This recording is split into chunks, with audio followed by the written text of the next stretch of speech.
What's going on, America? This is Kevin in Kevin's Corner. About to go for a little bike ride. I got an old beat up bike. If y'all would like to donate to the Help Kevin Get a New Bike Foundation, feel free. But I saw the funniest thing. Actually, I heard the funniest thing in the world almost. Michael Avenatti, or whatever his name is, the slimeball lawyer, the ambulance chaser, MSNBC had the nerve to compare him to Robert Mueller. They said America has come to kind of view Michael Avenatti as like a Mueller figure, because he's helping to preserve America's democracy.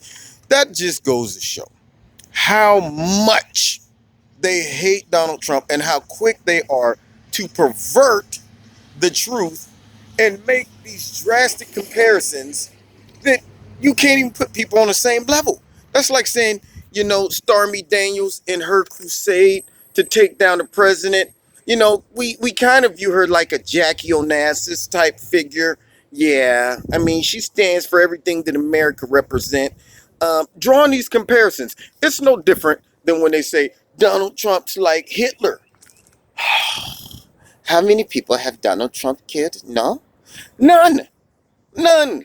And yet they make these drastic comparisons, which show you that, one, they're out of touch with America because Americans don't view Michael Avenatti as Robert Mueller, even though Robert Mueller, in my opinion, is a creep as well, considering what he's doing now.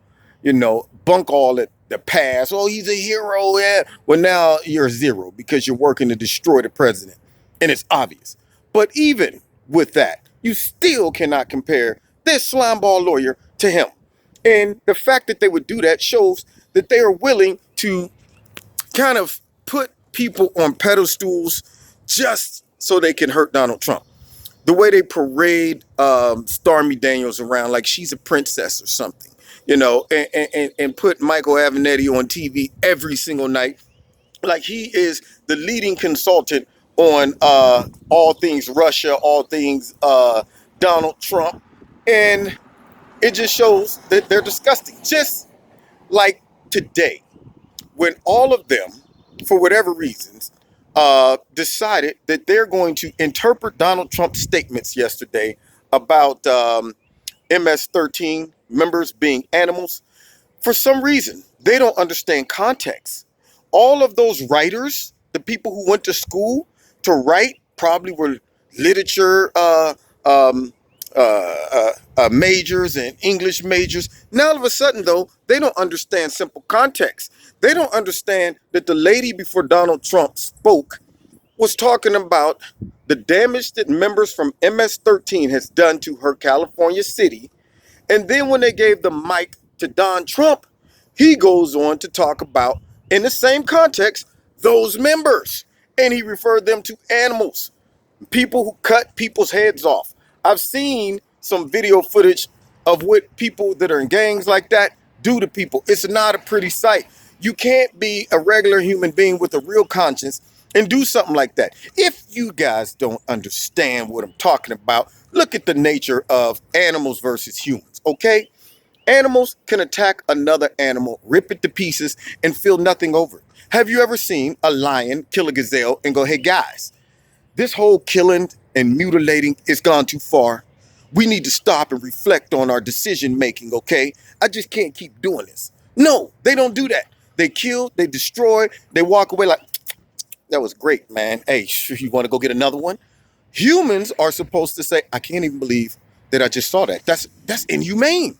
But yet, these MS-13 people, they do it, and they do it just like an animal with no conscience. Laugh about it, move on to the next person. So now, I think Donald Trump's comparison was very applicable.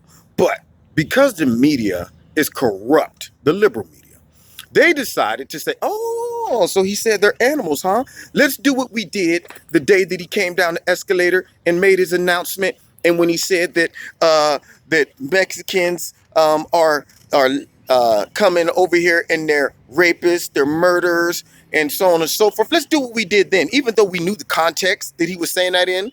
And we went out and we lied and said Donald Trump called all Mexicans rapists, murderers, and drug dealers. And those that didn't do their research and watch the whole thing, they bought it. Yeah, they went around thinking, look what Donald Trump said. He's a racist. Well, let's do that again. Yeah, we know he was talking about MS-13, but you know what we're going to say? We're going to say, Donald Trump, he called immigrants animals. Yeah, and now that they called on it, they're all walking it back, talking about it was an honest mistake. Was it? I question that. Okay, I've seen what the media has done. They have taken so many things out of context on purpose just to create a false narrative and further destroy the president if they could. So I'm not buying it. Your phony apologies are just to cover your butt because now you've been exposed. And if you are that poor with phonics, with context, with all of those things, then you need to get out of the business of being a journalist, okay? All right? Follow the dot, the little ball, like when you're watching TV when we were little, see spot run, the little ball bounces. Apparently you're not able to follow that. You need to go back to phonics, okay? You need to go back to basic English. All right? Follow it. Context, man.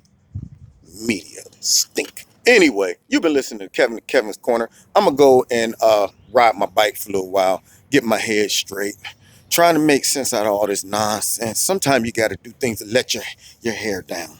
Okay, so God bless you. If you like this video, hit like, share it, and find me on Twitter, on Facebook. If you want to support Kevin's Corner, please do so. There are links in the bottom, and I will see you next time in Kevin's Corner.